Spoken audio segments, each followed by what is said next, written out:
The words hit like shards of glass against my chest. He's such a loser, Maya. I mean, seriously, what do you even see in him? My sister Sabrina's voice carried across the private dining room of Gibsons Bar and Steakhouse, somehow both whispered and deafening. The champagne flute in my hand suddenly weighed 1,000 pounds. Around us, her perfect circle of friends, all blonde highlights and designer handbags, pretended to study their manicured nails, but I could feel their eyes burning into me. They'd heard. Everyone had heard. Before we jump back in, tell us where you're tuning in from, and if this story touches you, make sure you're subscribed, because tomorrow I've saved something extra special for you. My name is Maya Delgado. I'm 33 years old, and I've spent my entire life learning that in my family, appearances are everything and love means nothing. Sabrina. My voice came out smaller than I intended. Beside me, Daniel continued cutting his steak with the same methodical precision he brought to everything, as if my sister hadn't just called him worthless in front of 20 people. What? I'm just saying. Sabrina leaned back in her chair, her engagement ring catching the candlelight. 3 carats of Anthony's family money, because of course it had to be 3 carats. Look at Anthony. He's going to be a partner at his firm next year. He drives a Porsche. He takes me to Napa every weekend. Her eyes swept over Daniel, taking in his simple navy blazer and modest watch. And you married, what does he even do again? Something with paperwork? The table fell silent. Even the waiters seemed to pause mid-step. Daniel finally looked up, his dark eyes calm as still water. I work in the legal field, he said simply, then returned to his meal. The legal field, Sabrina repeated with a laugh that made my stomach turn. That's so vague, it's basically meaningless. Are you a paralegal, a court reporter? She turned to her fiancé. Anthony, honey, tell Maya what you do. Anthony Parver shifted uncomfortably in his seat, his patrician features flushing pink. Corporate law, mergers and acquisitions mostly. He shot an apologetic glance toward Daniel. But there are many different areas of exactly, Sabrina clapped her hands together, different areas, some more prestigious than others. My mother, Evelyn, who had been arranging and rearranging the flower centerpiece with nervous precision, finally spoke. Sabrina, maybe we should... Should what, Mom? Pretend Maya didn't marry beneath herself? Sabrina's voice rose just enough to carry to the neighboring tables. I love my sister. I want what's best for her. But honestly, she could have done so much better. The oxygen seemed to leave the room. I felt my father's eyes on me from across the table, but Roberto Delgado, who had built a real estate empire through careful calculation and strategic silence, said nothing. His muteness was louder than Sabrina's words. Daniel set down his fork and knife, aligned them perfectly parallel on his plate, and looked directly at my sister. For a moment, I hoped, he would finally defend himself, finally show them the brilliant, principled man I'd married. Instead, he smiled. A small, patient smile that somehow made him look more dignified than anyone else at that table. You're absolutely right, Sabrina, he said quietly. Maya could have done much better. My heart cracked. Not because I believed him, but because I knew he believed it. After 3 years of my family's subtle and not so subtle dismissals, Daniel had internalized their judgment. Well, my sister said, clearly pleased with his concession, at least you're honest about it. The conversation moved on to wedding details and weekend plans in the Hamptons, but I couldn't focus on anything else except the way Daniel's hands remained steady as he sipped his water, the way he nodded politely when spoken to, the way he seemed to shrink into himself with each passing minute. When we finally escaped to the parking garage, I waited until we were alone before the words tumbled out. Why didn't you say anything? Daniel loosened his tie, looking tired in a way that had nothing to do with the late hour. What would have been the point? The point! I grabbed his arm, forcing him to face me. The point is that she humiliated you, humiliated us in front of everyone. And what would you have liked me to do? Get into an argument at your sister's engagement party? Make a scene? His calmness infuriated me. I would have liked you to defend yourself, to defend what we have. Daniel cupped my face in his hands, his thumb brushing away a tear I didn't realize had fallen. Maya, I know who I am. I know what I've accomplished. I know what we have. Your sister's opinion doesn't change any of that. But as we drove home to our modest apartment in Lincoln Park, past the glittering towers of downtown Chicago, I couldn't shake the image of Sabrina's satisfied smile, or the way my parents had sat in silence, their complicity as damning as their daughter's cruelty. I stared out the passenger window at the city lights and wondered if this was what the rest of our lives would look like. Daniel enduring their contempt with quiet dignity, while I burned with helpless rage. 3 weeks until the wedding. 3 weeks of pre-wedding events and family gatherings where my husband would be treated like an unwelcome charity case.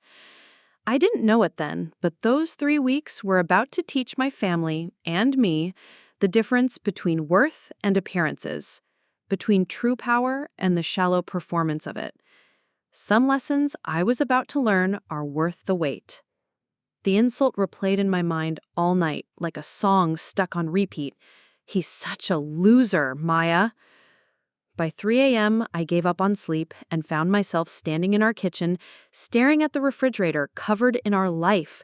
Concert tickets from the Chicago Symphony, photos from our weekend hikes, a shopping list written in Daniel's careful handwriting. This was the life my sister called losing? I grew up in Winnetka, where the lawns were emerald and the driveways never held cars worth less than $60,000.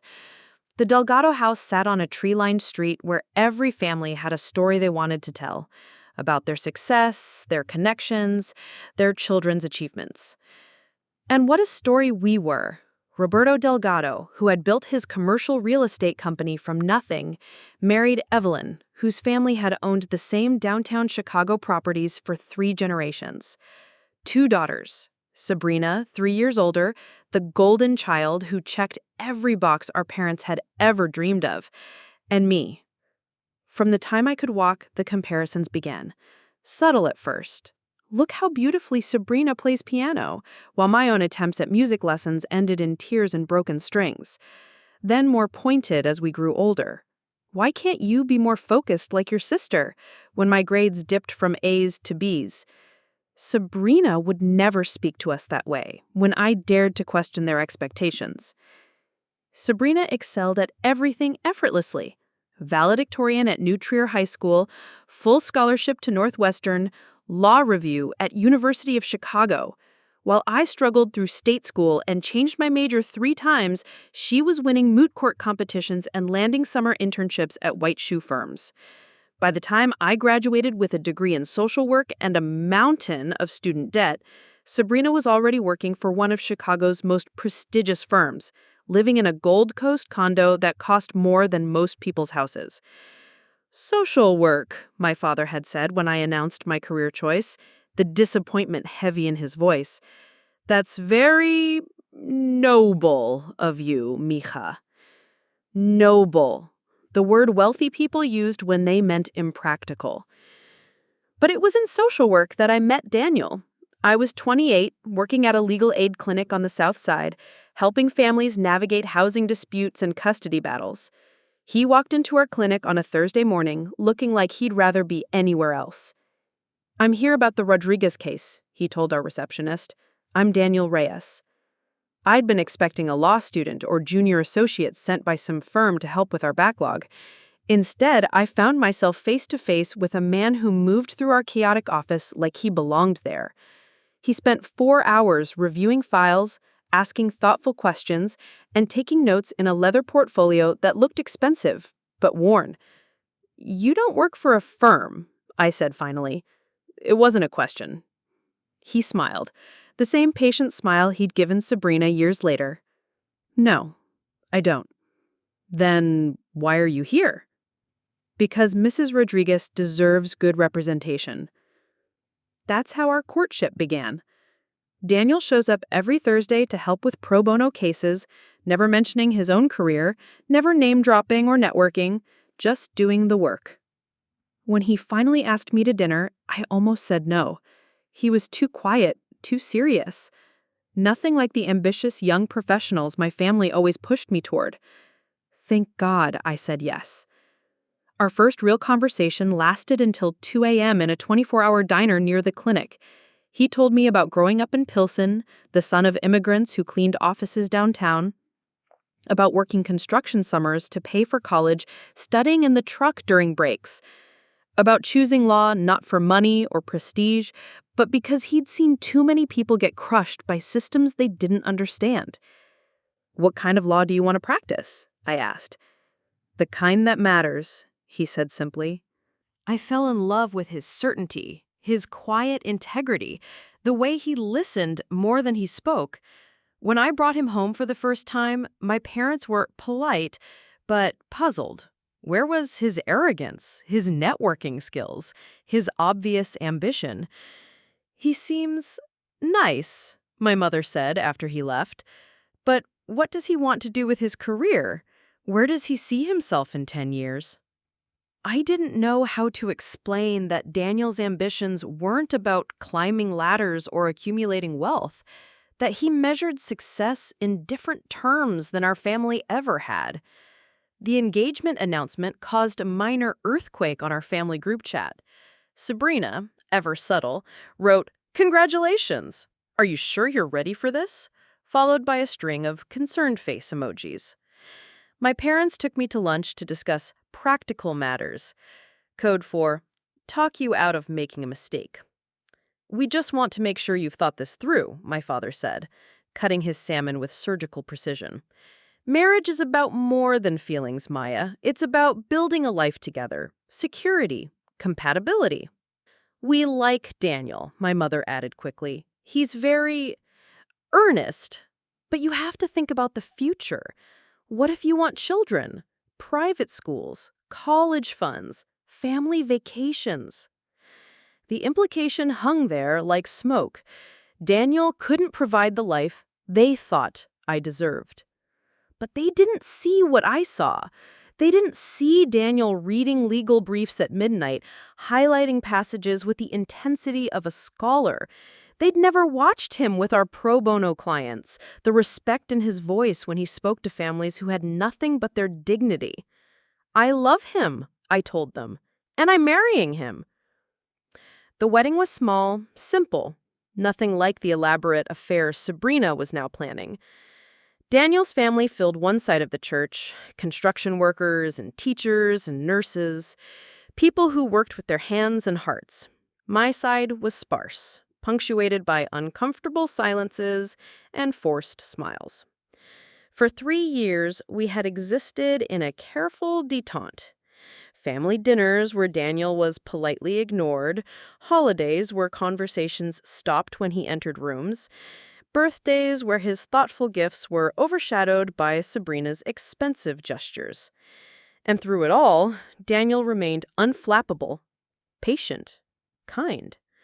Until tonight, when my sister finally said what they'd all been thinking.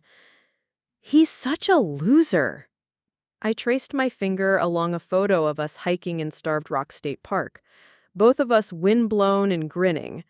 Daniel had proposed on that trail, not with a ring that cost 3 months' salary, but with a simple band and words that took my breath away.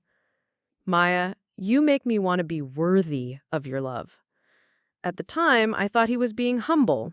Now, sitting in our quiet kitchen at 3 a.m., I wondered if my family had finally convinced him he wasn't. The wedding was 3 weeks away. 3 weeks of watching the man I loved endure their judgment in silence. What I didn't know, what none of us knew, was that silence could be the most powerful response of all. The Palmer House Hotel rose before us like a monument to old Chicago wealth, all marble columns and gold leaf that caught the afternoon sun.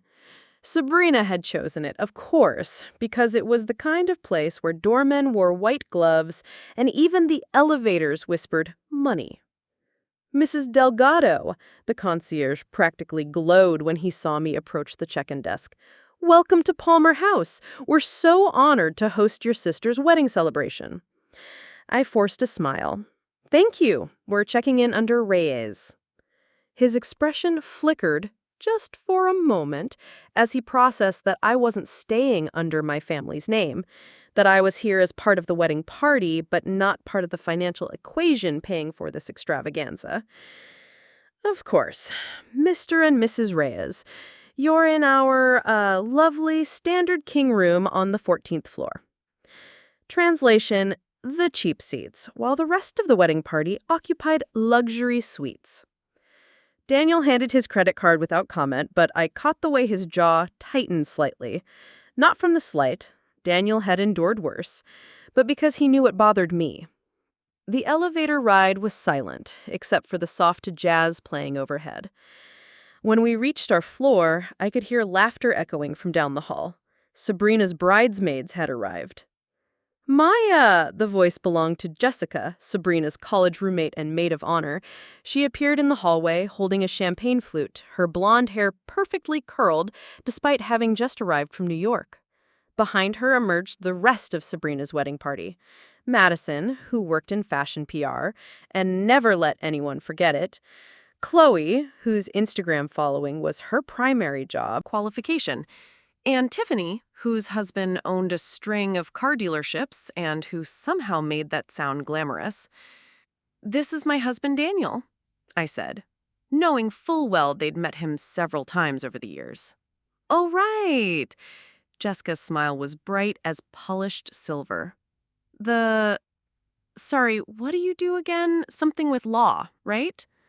"I work in the legal field," Daniel repeated his standard response. "That's so interesting." Madison joined the conversation, her voice pitched at the exact frequency of fake enthusiasm. "Like a paralegal? Or do you work for one of the big firms? Jessica's fiancé is at Kirkland & Ellis." "Daniel works independently," I said before he could respond. "Independent? How entrepreneurial." Chloe's eyes sparkled with what might have been amusement or condescension. "What kind of clients do you have?" Daniel's pause lasted exactly 1 second too long.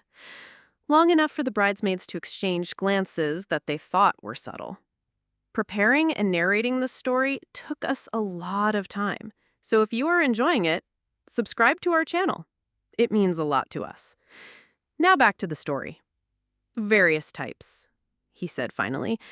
"Government agencies, mainly." "Government?" Tiffany laughed, the sound like wind chimes in a storm. "That must be so stable." "My sister works for the city, Parks and Recreation. Great benefits." The comparison was clear. Daniel was just another government worker, probably pushing papers in some windowless office, earning a steady but unremarkable paycheck.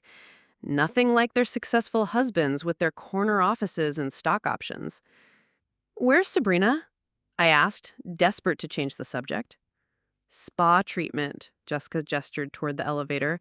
"Facial, massage, mani-pedi. She wanted everything perfect for tomorrow's photos. You should join us. We're having champagne and girl talk." The invitation was extended to me, not Daniel. He was already being dismissed. "That sounds lovely, but I think I'll unpack first." "Of course. You probably need some time to prepare." Madison's eyes swept over my off-the-rack dress and minimal makeup. "The photographer will be here early tomorrow for getting ready shots. Very candid, very natural." Natural for them meant professionally applied makeup that looked effortless and designer robes that photographed beautifully. Natural for me meant trying not to look like the charity case sister-in-law. After they disappeared back down the hall in a cloud of perfume and laughter, Daniel and I finally made it to our room. It was nice enough.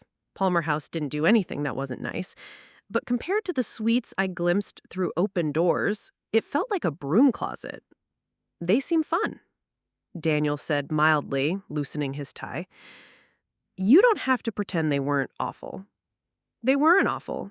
They were just condescending, dismissive, rude.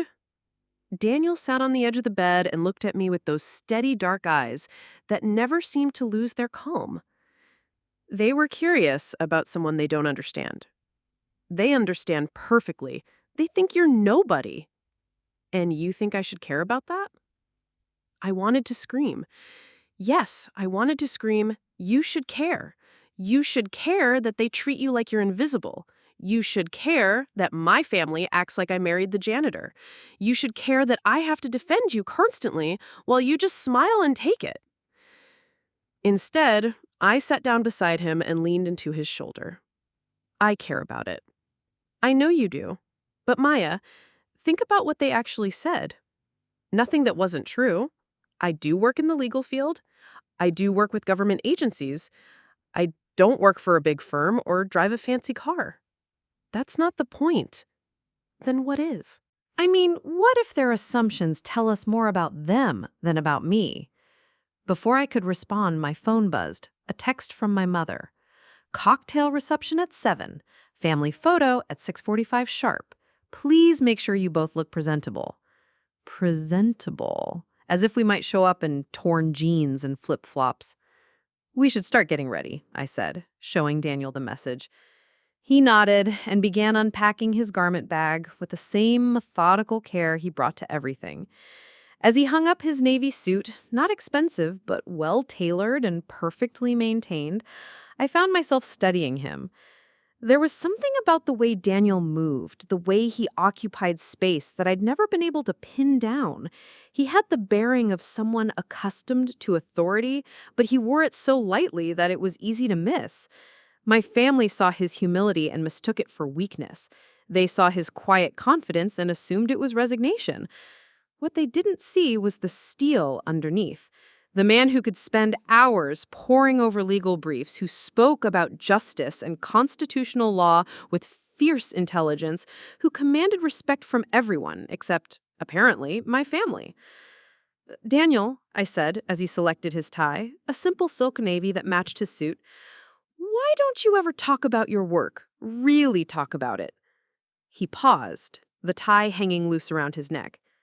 Because it's not about the work, Maya. It's about the person doing it. That's not an answer, isn't it?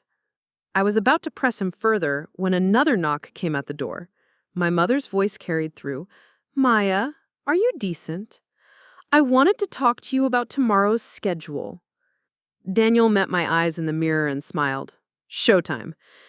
But as I moved toward the door, I couldn't shake the feeling that there were things my husband wasn't telling me, important things, things that might change everything if I knew them. In 12 hours, I would discover just how right I was. The crystal ballroom at Palmer House glittered under 1,000 points of light. Sabrina had spared no expense. Orchids flown in from Hawaii, champagne that cost more per bottle than Daniel and I spent on groceries in a month, a string quartet playing softly in the corner. It was the kind of elegant perfection that looked effortless, but required an army of vendors and a budget that would fund a small nonprofit for a year. I smoothed my black dress, the safe choice, the one that couldn't possibly offend anyone, and tried to find my assigned seat. Table 3, not the head table with immediate family, not even table 2 with the important relatives. Table 3, tucked discreetly in the back with Daniel's family, and a handful of Sabrina's college acquaintances she'd felt obligated to invite. At least the flowers are pretty, said Maria Reyes, Daniel's mother, settling into the chair beside me. Her voice carried the faint accent of someone who'd learned English as her second language, but mastered it through decades of determination. She wore a navy dress that I recognized from his father's funeral 3 years ago, altered slightly to fit the occasion. I loved Maria instantly and fiercely. She was everything my mother wasn't. Warm where Evelyn was calculating, generous where my mother was conditional. When Daniel and I got engaged, Maria cried and pulled me into a hug that smelled like vanilla and home. The flowers are beautiful, I agreed, watching my sister glide between tables like a queen surveying her domain. Sabrina had chosen a blush pink gown that probably cost more than our honeymoon, her hair swept up in an elaborate chignon that had taken 3 hours to achieve. "She is very beautiful, your sister," Maria said diplomatically. "She is. I couldn't argue with that." Sabrina had always been beautiful, the kind of effortless beauty that photographs well and makes other women feel inadequate without meaning to. Anthony's father, Richard Carver, stood to give the first toast. He was everything Central Casting would order for a wealthy WASP patriarch. Silver-haired, confident, with the kind of voice that expected to be listened to. "To my son Anthony," he began, raising his crystal champagne flute, "who had the wisdom to choose not just beauty, but breeding.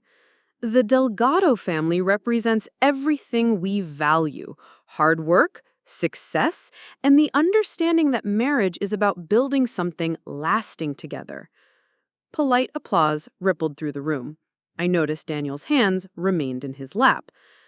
My father stood next, his own toast predictably focused on business analogies and the importance of strategic partnerships in life as in commerce. Then came Anthony, nervous but sincere, talking about how Sabrina had made him want to be a better man. Finally, Sabrina herself rose, her champagne flute catching the candlelight like her ring.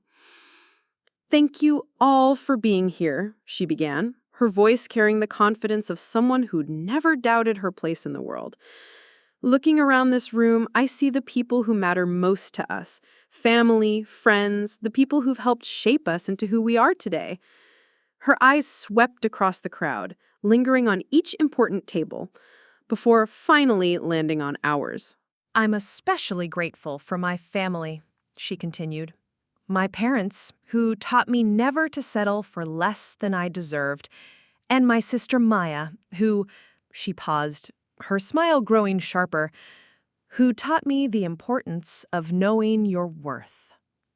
The word sounded generous to anyone not familiar with Sabrina's particular brand of poison, but I heard the real message, and from the way Daniel's posture straightened slightly, so did he.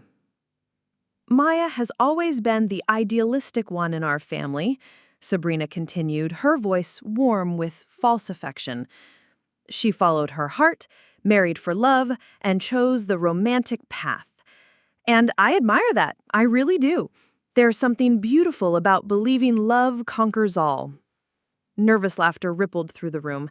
People were beginning to sense this wasn't heading towards sisterly sentiment. "But I'm grateful I was raised to be practical, too, to understand that love is wonderful, but it's not everything. That marriage is a partnership requiring more than just feelings. It needs shared goals, shared values, shared ambitions." Her eyes found mine across the room. "Some of us are lucky enough to find both love and partnership. Others have to choose." She raised her glass higher. "To Anthony, who gave me both. To a man who matches my dreams, not just my heart. To never have to choose between love and the life I deserve." The applause was thunderous, but it felt hollow in my ears. Around our table, I could see the uncomfortable expressions on Daniel's family's faces. They understood exactly what my sister had just said, that their son, their brother, was the compromise I'd settled for when I couldn't find both love and success in the same package. Daniel lifted his water glass, he rarely drank, and took a measured sip. His face revealed nothing, but I knew him well enough to see the tiny muscle that jumped in his jaw. Then my father stood again, apparently deciding the evening needed one more toast. "If I may," Roberto said, his voice carrying the authority of someone accustomed to commanding rooms full of investors and contractors. "I want to add something about the importance of choosing the right partner in life." My heart sank. "Anthony, you're getting a remarkable woman. Sabrina has always been our star. Valedictorian, law review, everything she's ever touched has turned to gold. She chose Northwestern, chose law, chose a path that would lead to success, and now she's chosen you. He smiled at his golden daughter. Some people are just born knowing how to pick winners. He lifted his glass toward the head table. To Sabrina, who has always married up, and to Anthony, who had the wisdom to recognize quality when he saw it. The implication hung in the perfumed air like smoke from an extinguished candle. Some people, Sabrina, knew how to pick winners. Others, me, did not. I felt heat rise in my cheeks, a combination of humiliation and fury that made my hands shake. Around our table, Daniel's family sat in mortified silence. His cousin Miguel actually stood up as if he might walk out, but Daniel caught his eye and gave an almost imperceptible shake of his head. Stay calm, don't make a scene, take the high road. Always the high road with Daniel.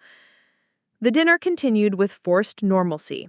Conversations resumed, the string quartet played on, dessert was served on china that probably cost more than most people's monthly rent.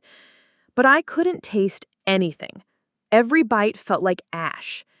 When the evening finally wound down, Daniel and I rode the elevator to our floor in silence.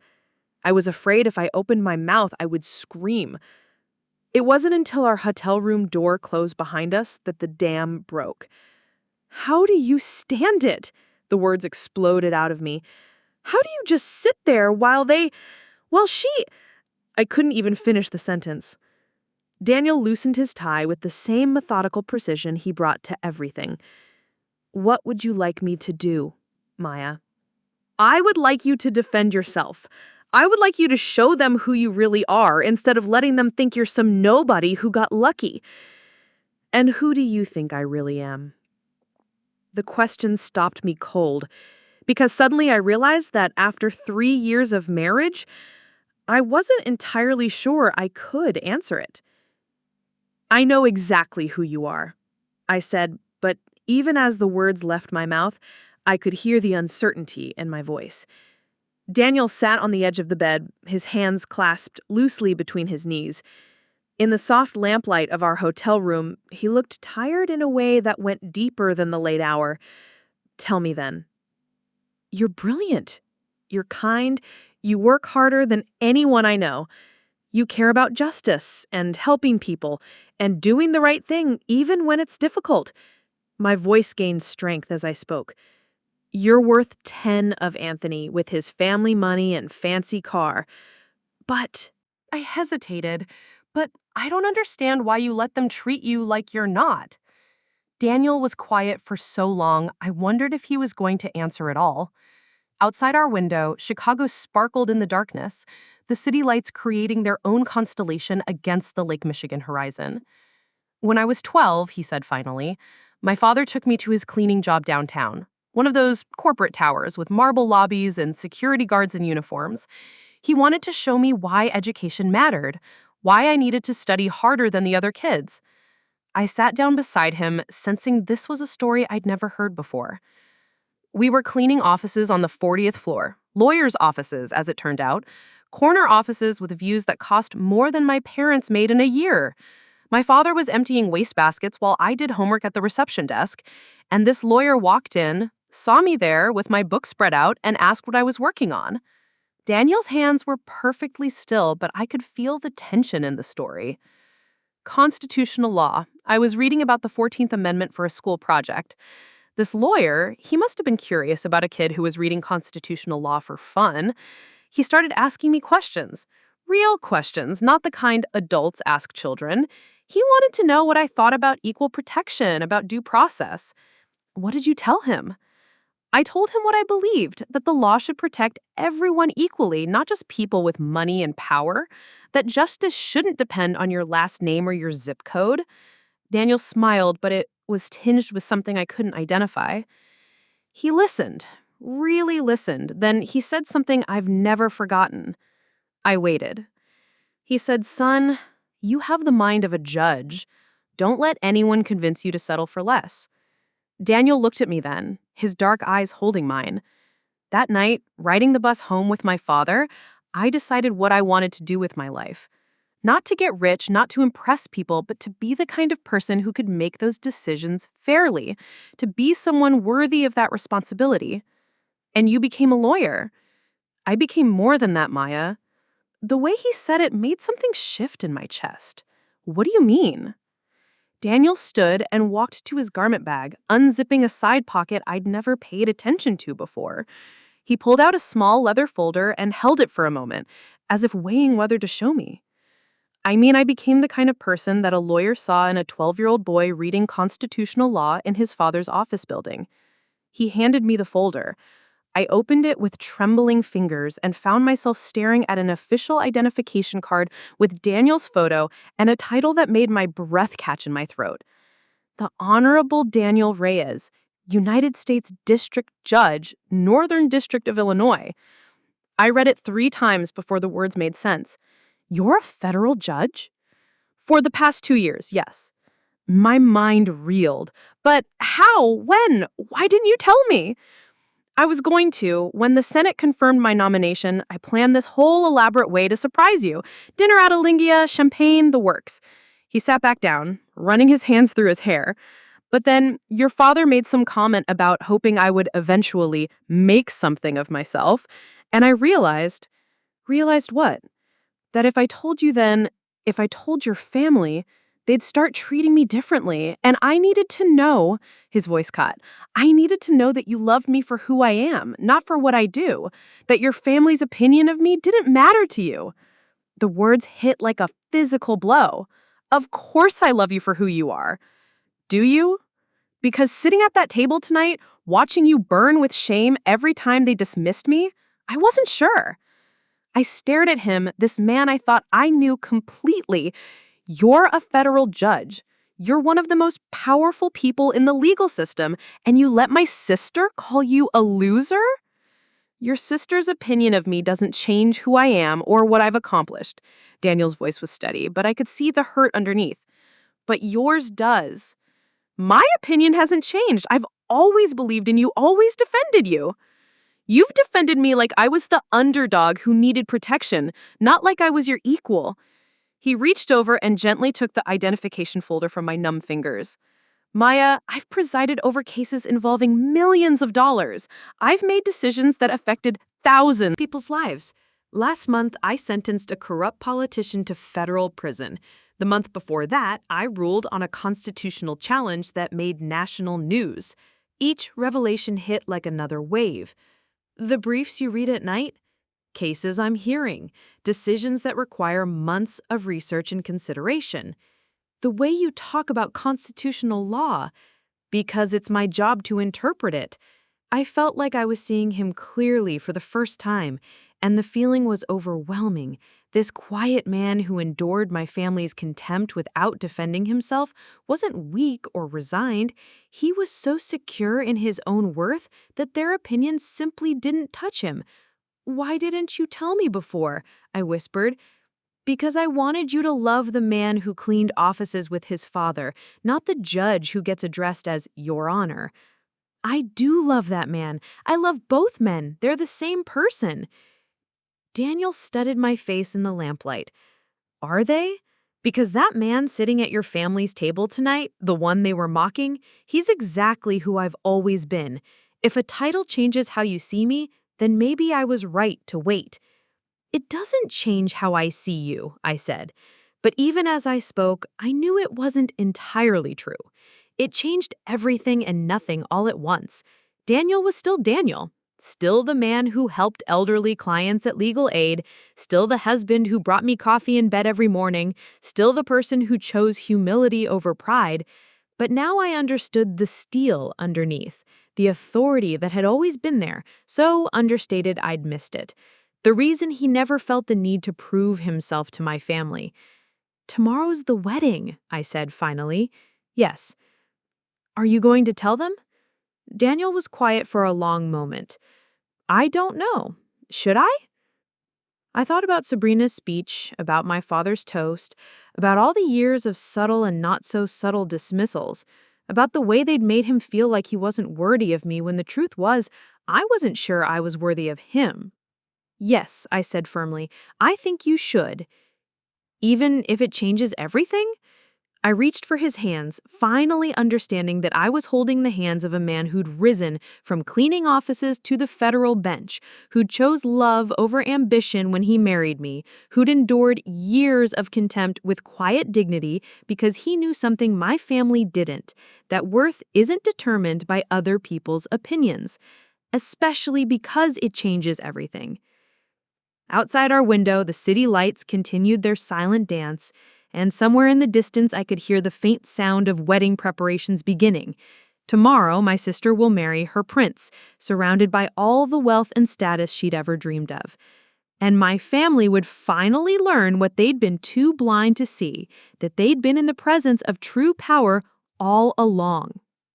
The alarm screamed at 6 a.m., but I'd been awake for hours. Beside me, Daniel slept with the stillness of someone whose conscience was clear. Even in sleep, he looked dignified, a word I'd never truly understood until I'd married a man who embodied it. Federal judge. The word still felt foreign in my mind, like trying on clothes in a size that didn't quite fit. Not because they were wrong, but because they changed the shape of everything I thought I knew. My phone buzzed with the inevitable text from my mother. Bridal suite, 7 a.m. sharp. Hair and makeup starts at 8. Please wear something that photographs well.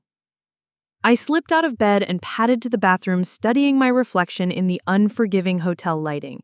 Same face I'd worn yesterday, same woman who sat through my sister's rehearsal dinner speech, but something fundamental had shifted. The wife who burned with shame at her family's dismissive comments was gone, replaced by someone who finally understood the difference between humility and weakness. Daniel stirred as I emerged from the shower. "Morning, Your Honor," I said softly.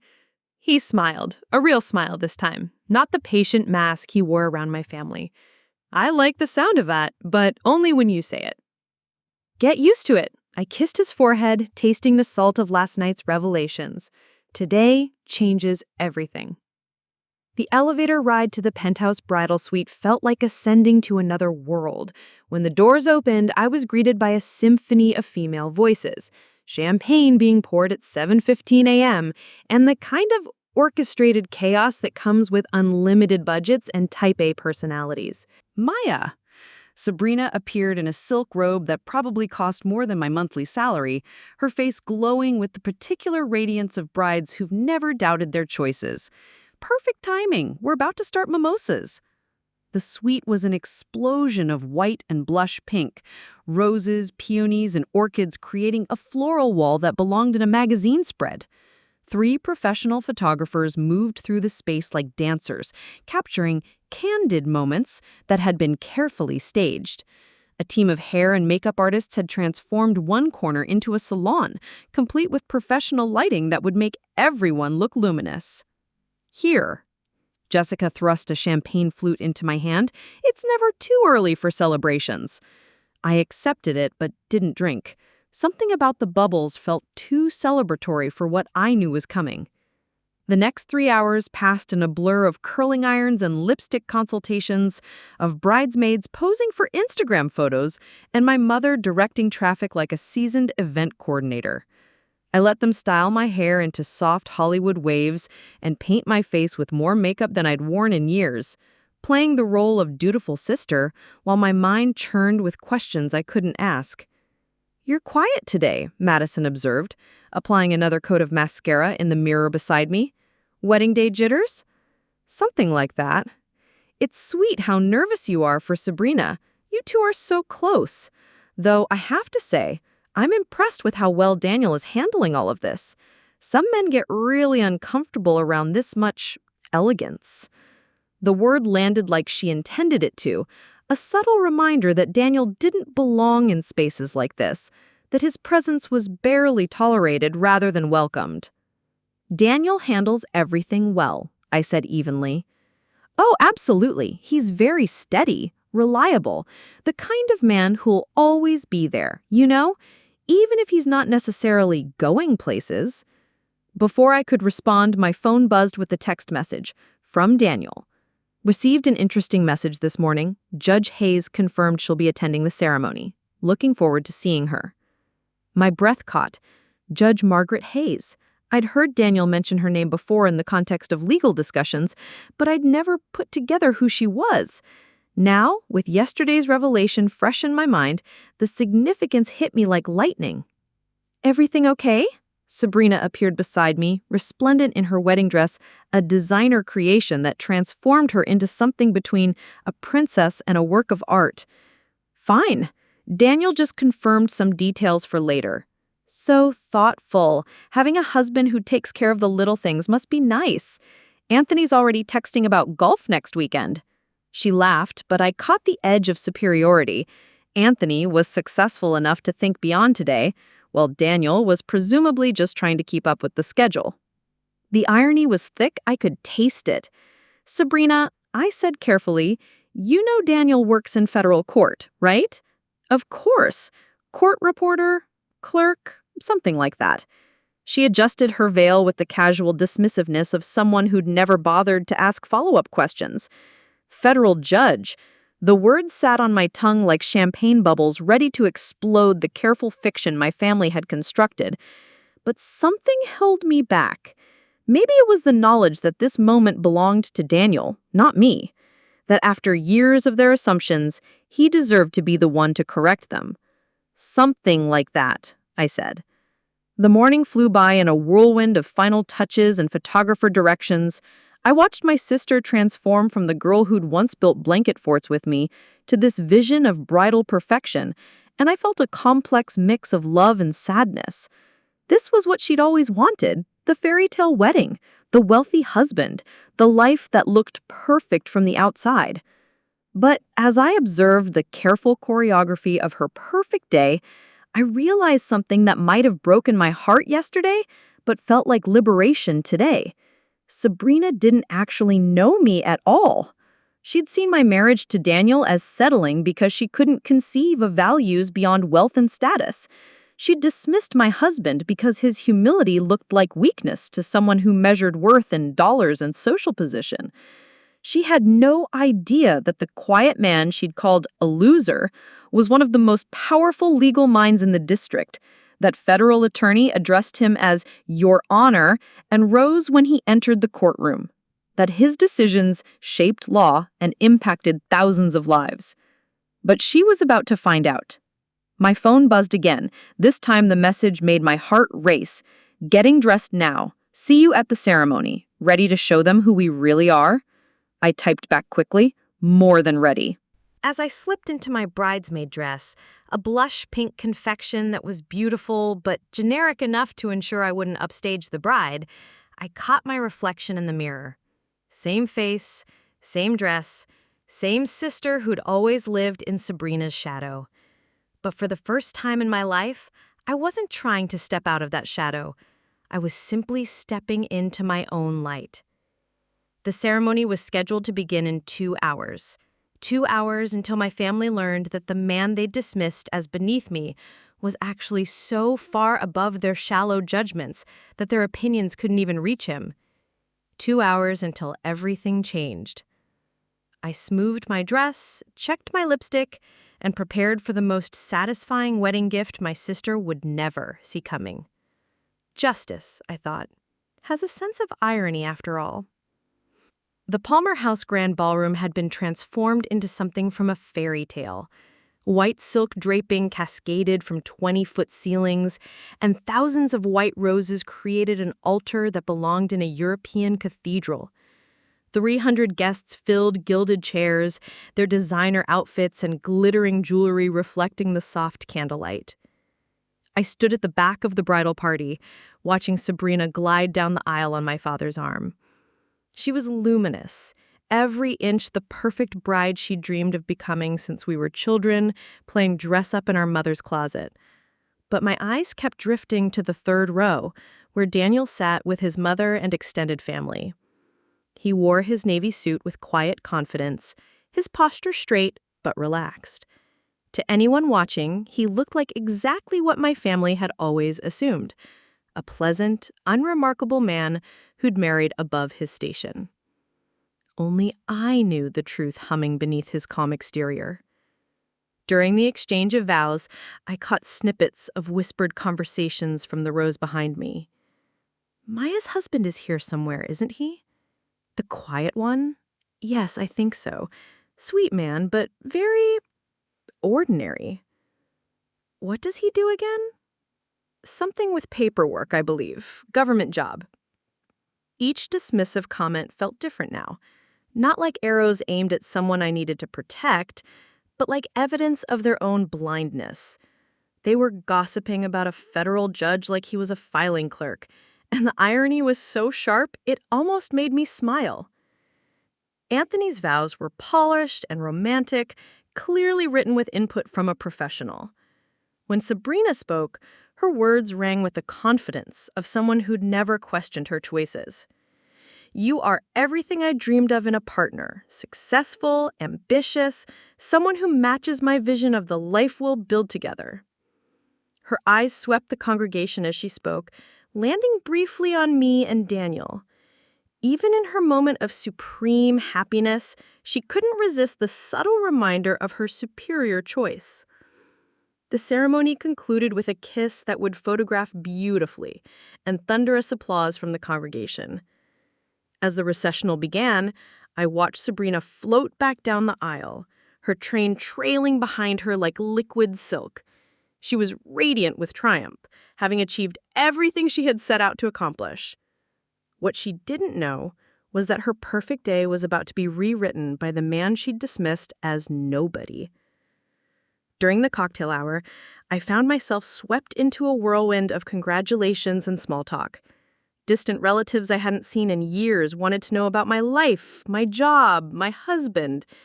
Each conversation followed the same predictable pattern. And what does Daniel do? He works in no legal field. Oh, how nice. Paralegal? Something like that. I gave the same vague answers Daniel had perfected, but now they felt like a countdown to detonation. Each assumption, each dismissive nod, each polite but uninterested "how lovely" was another piece of kindling for the fire that was coming. Judge Margaret Hayes arrived during cocktails, her silver hair perfectly styled and her presence commanding despite her modest height.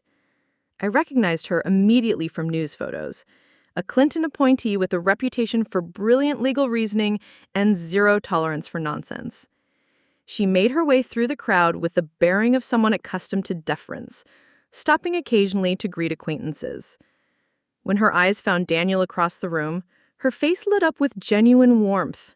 I watched from across the ballroom as she approached my husband. Daniel's entire posture changed, straightening with what I now recognized as his courtroom bearing. They spoke quietly, her hand briefly touching his arm in the familiar gesture of a mentor greeting a protege. Several wedding guests nearby glanced over curiously, trying to place the distinguished older woman who was treating the nobody husband with such obvious respect and affection. My mother appeared beside me, champagne flute in hand. Who's that woman talking to Daniel? She looks familiar. I'm not sure, I lied smoothly. Someone from his work, I imagine. Evelyn studied the interaction with the sharp eye of someone who'd spent decades navigating Chicago society. She carries herself like someone important. Does she? Yes, very judicial. The word hung in the air between us, loaded with implications my mother couldn't quite grasp. Not yet, but soon. Very soon, the careful fiction we'd all been living would shatter, and my family would finally see the man they'd been dismissing with such casual cruelty. I sipped my champagne and waited for the moment that would change everything. The crystal ballroom sparkled under chandeliers that had witnessed a century of Chicago's most important celebrations. Round tables draped in ivory silk surrounded a dance floor that gleamed like a mirror, while the wedding party table commanded the best view in the house. I picked at my salmon and watched Sabrina hold court, her tiara catching the light with every animated gesture. Anthony's family filled the tables closest to ours. 3 generations of carvers, with their old money and older prejudices. the kind of people who judged worth by bloodlines and bank statements. The evening had proceeded exactly as scripted. Toasts full of insider jokes about prep schools and family compounds, conversations about summer houses in Martha's Vineyard and ski trips to Aspen. Daniel and I existed on the periphery, included but not embraced, tolerated but not celebrated. Then, Judge Hayes stood up. She was seated at table 6 with some of Anthony's family friends, but her presence commanded the entire room the moment she rose.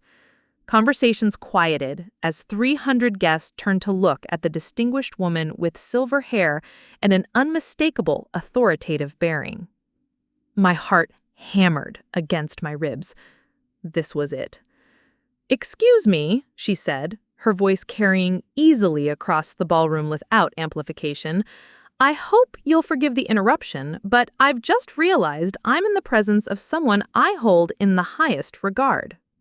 The silence that followed was deafening. I felt the exact moment when 300 people, my family included, realized what they'd just heard. Judge Daniel Reyes. "Your Honor." Daniel rose slowly, with the composed dignity I'd fallen in love with. But now I saw it for what it truly was, the bearing of someone who'd earned the right to be addressed with the highest judicial honor in our legal system. "Thank you, Margaret," he said simply, his voice carrying the quiet authority of someone accustomed to commanding courtrooms. Judge Hayes smiled. For those who may not know, Judge Reyes was confirmed to the federal bench 2 years ago. At 34, he was one of the youngest federal judges in the country, appointed based on his exceptional legal mind and unwavering commitment to justice. She raised her champagne glass. "To a jurist who exemplifies the very best of our profession, and to his lovely wife Maya, who has the good sense of appreciating true worth when she sees it." The applause that followed was thunderous, but it couldn't drown out the sound of my family's world shifting on its axis. I watched the shock ripple across our table like a seismic wave. My mother's champagne glass froze halfway to her lips. My father's face went through a dozen expressions in as many seconds. Confusion, recognition, disbelief, and finally, a kind of horrified understanding. But it was Sabrina's reaction that took my breath away. Her perfect composure cracked like porcelain, her mouth falling open in a way that would photograph terribly. The woman who'd called my husband a loser, who'd mocked his modest lifestyle and ordinary career, was staring at him like she'd never seen him before. Because she hadn't. None of them had. Daniel remained standing as the applause continued, accepting the recognition with the same gracious humility he brought to everything. But there was steel underneath now, visible to anyone who cared to look. This was a man who made decisions affecting thousands of lives, who commanded respect from attorneys and politicians, who had earned his position through brilliance and integrity. This was the man they dismissed as beneath me. When the applause finally died down and Daniel took his seat, the atmosphere in the ballroom had fundamentally changed. Conversations restarted in whispers, heads turning to stare at the table where the nobodies sat with quiet dignity. Anthony's father, Richard Carver, was the first to recover. He stood with his champagne glass, his politician's instincts kicking in. "Well, this is certainly an honor.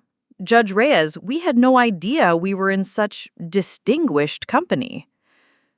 The words were gracious, but I could hear the underlying panic. This was a man who'd spent the weekend treating a federal judge like an unwelcome relation, who'd participated in the casual dismissal of someone who could have been his professional superior in a dozen different contexts. Daniel nodded politely. "Thank you, Mr. Carver. It's been a lovely celebration." The simple response was perfect, acknowledging the courtesy without absolving the previous disrespect.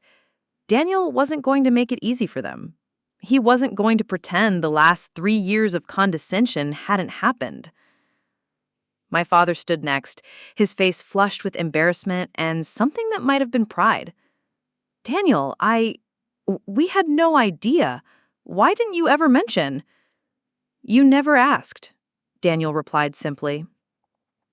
The truth of that statement settled over our table like snow. They'd never asked about his work beyond their initial dismissive assumptions. They'd never shown interest in his thoughts, his achievements, his aspirations. They'd decided who he was based on his quiet demeanor and modest lifestyle, and they'd never bothered to look deeper. Now they were forced to confront the magnitude of their misjudgment. Sabrina finally found her voice, though it came out smaller than her usual commanding tone. "A federal judge," she repeated, as if saying the words might make them less real. "For 2 years now, appointed by the president, confirmed by the Senate. I hear cases involving constitutional law, civil rights, federal crimes. Last month, I presided over a corruption case that made national news. Each fact was delivered without boasting, simply stating reality. But the cumulative effect was devastating. This wasn't just any government job. This was one of the most prestigious positions in the American legal system." I reached for Daniel's hand under the table and squeezed it. Finally, my family was seeing what I had always known, that I hadn't married down. I'd married up in every way that truly mattered. 20 minutes after Judge Hayes' revelation, Sabrina found me in the hotel bathroom, reapplying lipstick with hands that shook just enough to betray her composure. "Maya!" Her voice carried a note I'd never heard before, uncertainty mixed with something that might have been an accusation. "We need to talk." I capped my lipstick slowly, meeting her eyes in the ornate mirror. "Do we?" "You knew." It wasn't a question. "You knew what Daniel was, and you let me. Let you what?" I turned to face her fully, no longer the little sister seeking approval. "Let me call my husband a loser? Let you mock his career at your engagement party? Let you give speeches about how I settled for less than I deserved?" Sabrina's perfect wedding makeup couldn't hide the flush creeping up her neck. "That's not... I didn't know he was a federal judge. You didn't know because you never bothered to ask. None of you did." I leaned against the marble counter, amazed at how calm I felt. "For 3 years, you dismissed Daniel based on assumptions. You decided he wasn't good enough for me because he didn't flash his credentials or drive a Porsche or name drop at dinner parties. But he could have told us. He could have said something when I..." She trailed off, perhaps realizing there was no good way to finish that sentence. "When you called him a loser? When you implied I married beneath myself? When Dad toasts to people who know how to pick winners?" I shook my head. "Daniel has more class in his little finger than all of us combined. He doesn't need to prove his worth to people who were too shallow to see it." Sabrina's composure finally cracked completely. "This is my wedding day, Maya, my perfect day, and now everyone's talking about your husband instead of my marriage." There it was. Not remorse for her cruelty, not embarrassment at her misjudgment, but resentment that Daniel's revelation had stolen her spotlight. "You're upset that people are impressed by Daniel's achievements. Not sorry that you spent years treating him terribly. I wasn't terrible to him." Really? Because I have a very clear memory of you telling a room full of people that he was such a loser you couldn't understand what I saw in him. Sabrina's reflection stared back at us from the mirror. Still beautiful, still perfect, but somehow diminished. I thought, he seemed so ordinary, so quiet. He never talked about his work or his ambitions. How was I supposed to know? Maybe by treating him with basic respect, regardless of what you thought his job was. Maybe by recognizing that your sister wouldn't marry someone who wasn't worthy of her. The words hung in the perfumed air of the ladies' room. Through the door, we could hear the muted sounds of the reception continuing. Conversations punctuated by laughter, the string quartet playing something elegant and forgettable. "I was protecting you," Sabrina said finally, but her voice lacked conviction. "I thought you were making a mistake. You were protecting your own sense of superiority. You needed me to have made the wrong choice, so your choice would look even better by comparison. I moved toward the door, then paused at my sister. The truth is, Sabrina, I did marry up. I married a man who became a federal judge through merit, not connections, who helps people instead of just making money, who has integrity and humility and genuine accomplishment. And what does that make Anthony? Her voice was sharp with defensive anger. Anthony's fine. He'll make you very happy, I'm sure. You'll have the perfect life you've always wanted. The big house, the right social circle, the impressive husband who looks good at charity galas. I opened the door, then looked back at my sister. But don't pretend your choice was superior to mine. Not anymore. I left her standing there in her designer gown, probably for the first time in her life, unsure of her position in the world's hierarchy. Back in the ballroom, the reception had taken on a different energy. Daniel was surrounded by a small crowd of guests, some of Anthony's lawyer colleagues, a few political friends of my parents, people who suddenly wanted to shake hands with a federal judge. He handled the attention with the same gracious composure he'd shown their previous dismissal, neither basking in vindication nor punishing them for their blindness. My mother approached me as I watched him navigate the conversations. Maya, honey, I owe you an apology. We all do. You owe Daniel the apology, Mom, not me. Of course, yes. I don't understand why he never said anything, why you'd tell us. I looked at this woman who'd raised me, who'd spent years subtly conveying that my choices were inferior to my sister's. Because his worth isn't determined by your opinion of him. It never was. Evelyn's eyes filled with tears, whether from embarrassment or genuine remorse, I couldn't tell. He must think we're terrible people. Daniel doesn't think about you enough to consider you terrible, I said gently. He judges people by their actions, not their assumptions. If you want his respect, earn it through how you treat him going forward. As the evening wound down, I watched my sister dance with her new husband, still radiant but somehow less luminous than before. The revelation about Daniel had shifted something fundamental in the family dynamic, and she was struggling to find her footing in this new reality. But for the first time in my life, I wasn't watching from the sidelines, hoping for acceptance. I was standing in my own light, married to a man whose quiet strength had finally been recognized for what it was. Justice, it turned out, had perfect timing. 6 months later, I stood in our kitchen reading the Morning Tribune while Daniel reviewed case files at our small dining table. The same table where, before the wedding, I'd questioned whether our modest life was enough. Now I understood it was everything.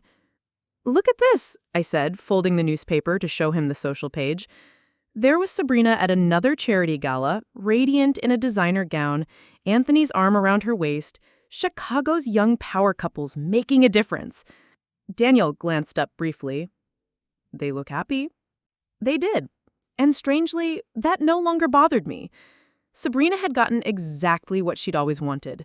The fairy tale life, the social prominence, the picture-perfect marriage that looked flawless in photographs. The difference was that I no longer wanted to trade places with her.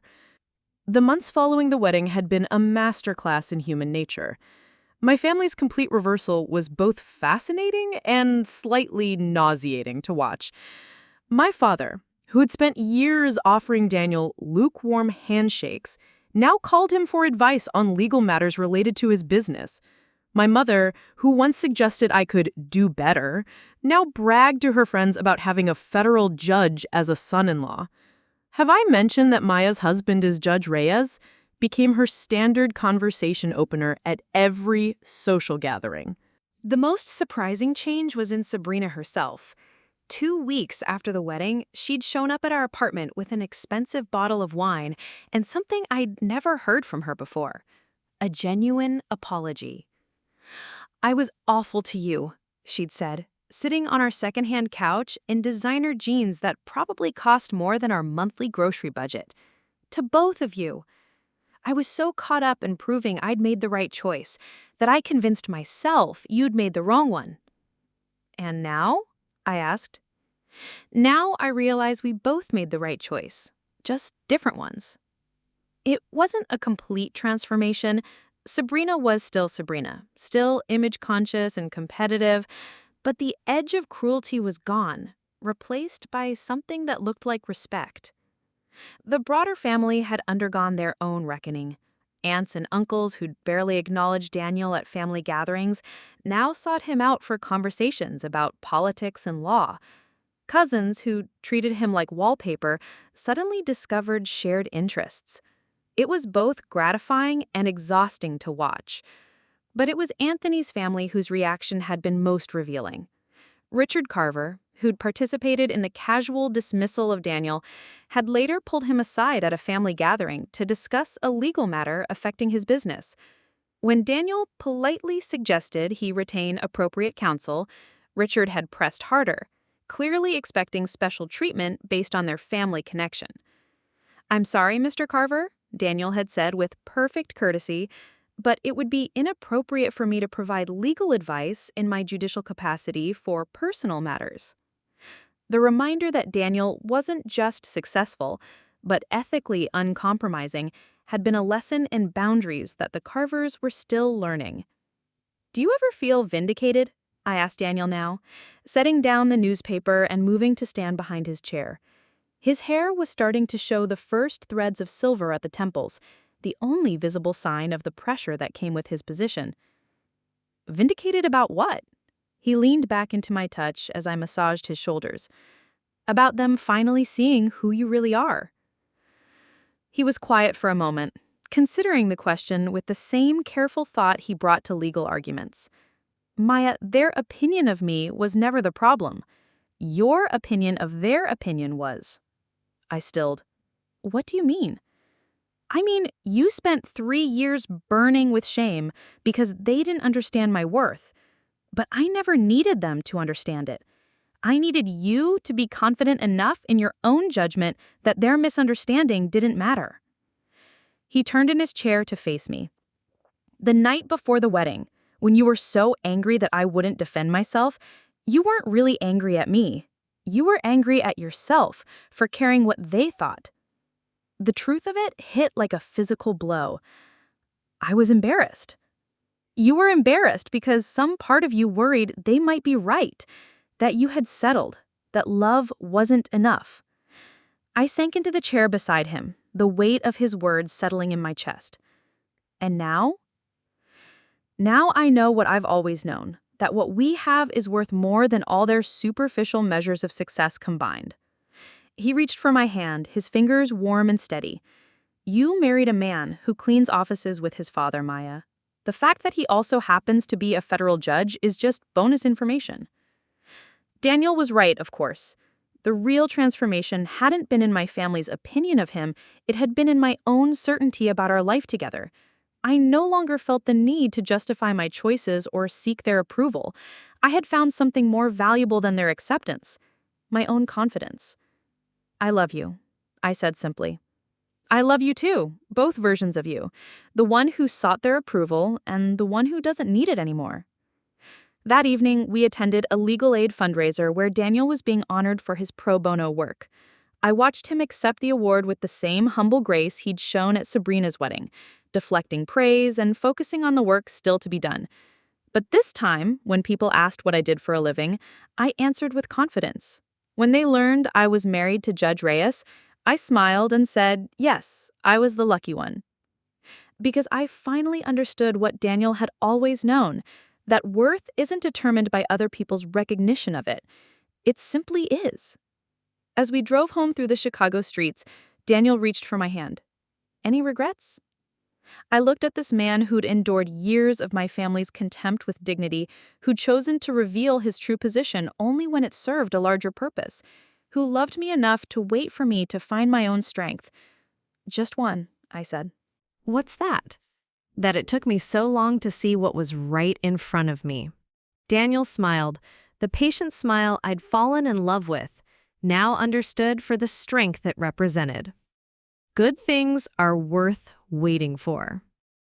Outside our apartment window, the city lights twinkled like stars. And I realized that sometimes the greatest victory isn't proving you were right all along. Sometimes it's simply no longer needing to prove anything at all. My sister had called my husband a loser. She'd been wrong about everything that mattered, and right about nothing at all. But in the end, her opinion had served a purpose. It had forced me to examine why I'd married Daniel in the first place. Not for his title or his position or the respect they commanded, but for the man who'd earned them through integrity, intelligence, and an unwavering commitment to justice. The man who'd been worthy of my love long before a Senate confirmation made it official. The man who'd been enough, all along.